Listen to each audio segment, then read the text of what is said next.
다이스토리. 네, 6월 모평 19번 문제 풀어볼게요. 자, 형벌과 관련된 문제가 나왔는데 갑을병이 누군지 확인해보자. 네, 갑에 보면 형벌의 법칙은 하나의 정원 명령이다. 형벌은 마땅히 해야 한다. 그러니까 도덕적으로 무조건 따라야 되는 것이다.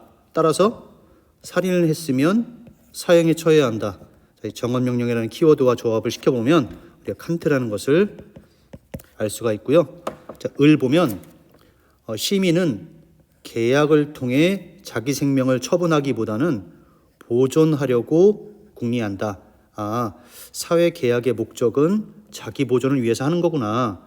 그렇다면 살인자는 그 계약을 어긴 사람이야. 따라서 시민이 아닌 국가의 적으로 간주되어 사형에 처해져야 한다.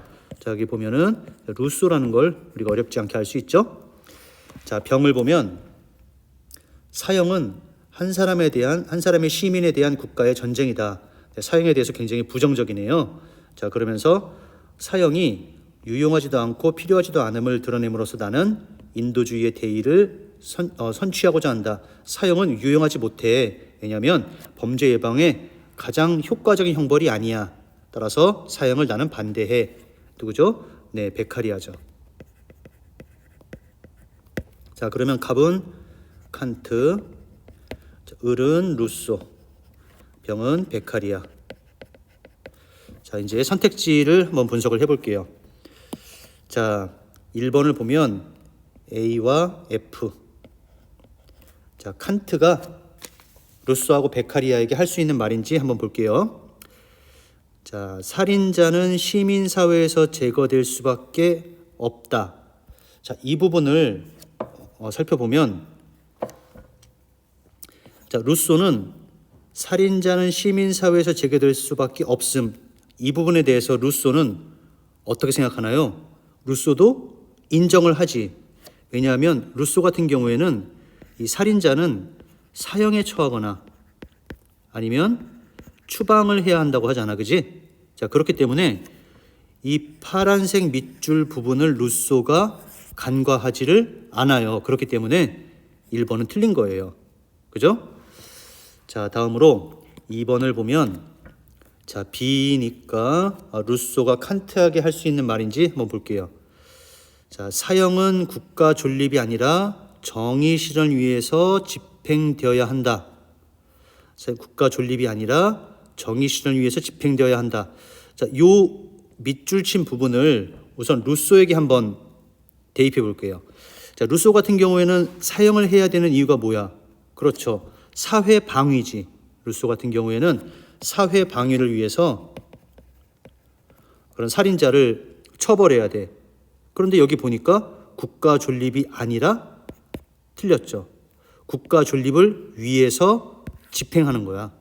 따라서 요 부분은 루소가 간과하는 부분이 아니기 때문에 틀렸습니다. 자, 3번 C. 자, C는 베카리아가 루소에게 할 수 있는 말인지 살펴보면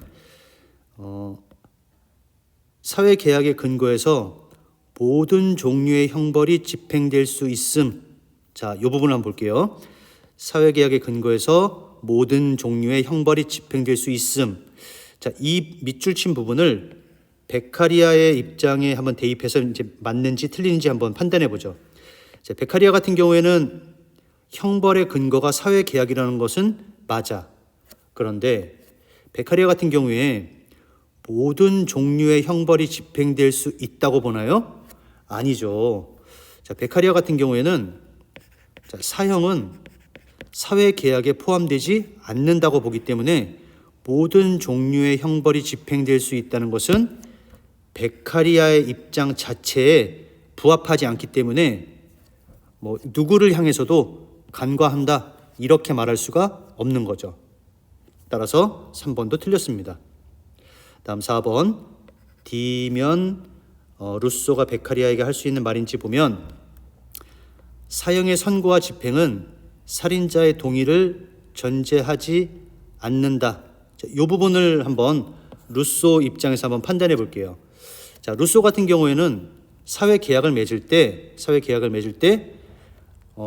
자기 보존을 위해서 내가 만일 살인을 하게 되면 나도 사형에 처해지겠다는 동의를 한 거죠. 따라서 사형의 선고와 집행은 살인자의 동의가 전제된 거라는 것이 루소의 입장이야. 그러므로 사형의 선고와 집행은 살인자의 동의를 전제하지 않는다라는 게 루소 자체의 입장에 부합되지 않기 때문에 그 누구를 향해서도 뭐 간과한다 이런 비판을 할 수가 없는 거죠. 따라서 4번 틀렸습니다. 자, 그렇다면 이제 정답은 5번인데 베카리아가 칸트에게 동해보복 원리에 어긋나는 형벌도 정당화될 수 있다. 자, 칸트 같은 경우에는 동해보복의 원리를 따라야 돼. 예를 들면 살인을 했으면 사형에 처해져야 돼.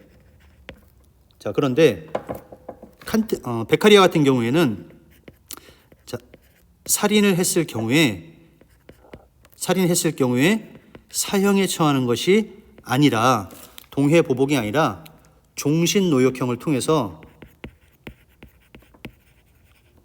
고통이 오랫동안 지속될 수 있는 이 종신노역형이 더 적절한 형벌이라는 거잖아. 따라서 동해보복에 어긋나는 형벌도 정당화될 수 있다는 게 베카리아의 입장이고, 칸트는 동해보복의 원리에 충실해야 된다는 게 칸트의 입장이니까 베카리아가 칸트에게 너는 이걸 간과하고 있어 라고 비판할 수 있습니다. 따라서 정답은 5번입니다. 자, 요 형벌과 관련된 문제, 사형과 관련된 문제는 매번 이렇게 3점짜리로 출제되는 중요한 주제라는 거 다 알고 있죠? 자, 관련 개념들 다시 한번 꼼꼼하게 잘 정리를 부탁을 드릴게요. 자, 그럼 모두 수고했습니다. 안녕.